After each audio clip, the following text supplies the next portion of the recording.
ಹೋ ಫೈನಲಿ ರಾಶಿಕನ್ಗೆ ಬೈತವ್ರೆ. ಕೊನೆಗೂ ಅವ್ರ ಟೀಮಲ್ಲಿ ಒಬ್ರಿಗೆ ಮುಗಿತವ್ರಲ್ಲ, ಅವ್ರು ಮಾಡಿದ್ದೆಲ್ಲ ಸರಿ ಇಲ್ಲ ಅಂತ ಹೇಳಕ್ಕೆ.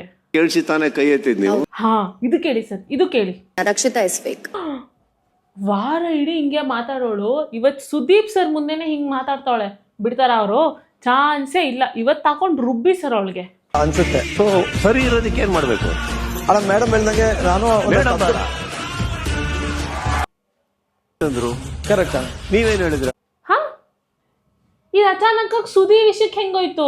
ಅಶ್ವಿನಿ ಗೌಡ ಕೊಟ್ಟಿದ್ದ ಸ್ಟೇಟ್ಮೆಂಟು, ಆದ್ರೆ ಸ್ಟೇಟ್ಮೆಂಟ್ ಕೊಟ್ಟೋರ ಹತ್ರ ಫಸ್ಟ್ ಕ್ಲಾರಿಟಿ ತಗೋಬೇಕಲ್ವಾ? ಇದೆಂತ ಪಂಚಾಯತಿ ಗುರು? ಈ ಪಂಚಾಯತಿಗಿಂತ ನಾರ್ಮಲ್ ಎಪಿಸೋಡೇ ಪರವಾಗಿಲ್ಲ. ಒಟ್ನಲ್ಲಿ ಏನ್ ಗೊತ್ತಾ, ಈ ಒಂದು ಶೋಗೆ ಫ್ಯಾಕ್ಟ್ಸ್ ಮ್ಯಾಟರ್ ಆಗಲ್ಲ, ನರೇಟಿವ್ಸ್ ಅಷ್ಟೇ ಮ್ಯಾಟರ್ ಆಗೋದು. ಏನ್ ಬೇಕಾದ್ರೂ ಹೆಂಗ್ ಬೇಕಾದ್ರೂ ಅವ್ರಿಗೆ ಇಷ್ಟ ಬಂದಂಗೆ ಟ್ವಿಸ್ಟ್ ಮಾಡ್ಕೋತಾ ಇದಾರೆ. ಅಶ್ವಿನಿ ಗೌಡ ಅವ್ರು ಎಲ್ ಬಿಲ್ದಿನ ನಾಲ್ಗೆಯಿಂದ ಏನ್ ಬೇಕಾದ್ರೂ ಹೇಳ್ಬೋದು. ಯಾರು ಕೇಳ್ತಾರಾ? ಯಾರು ಕೇಳಲ್ಲ. ಯಾಕಂದ್ರೆ ಅಶ್ವಿನಿ ಗೌಡ ಅಲ್ಲಿದ್ದಾರೆ. ಸುದಿ ಬಕೆಟ್ ಅಂತ ಪಾಯಿಂಟ್ ಔಟ್ ಮಾಡಕ್ಕೆ ನೆಕ್ಸ್ಟ್ ಪಾಯಿಂಟ್ಗೆ ಬರ್ಬೋದಿತ್ತಲ್ಲ.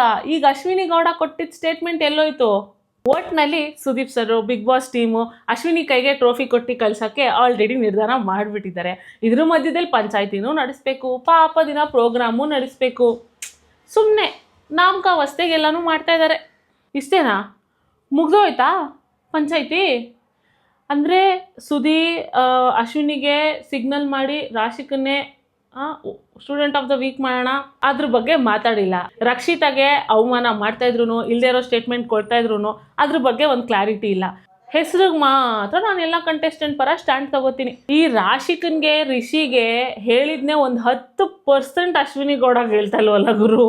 ಅಯ್ಯೋ ನಿಮ್ಮ ಶೋಗೇಶ್ನ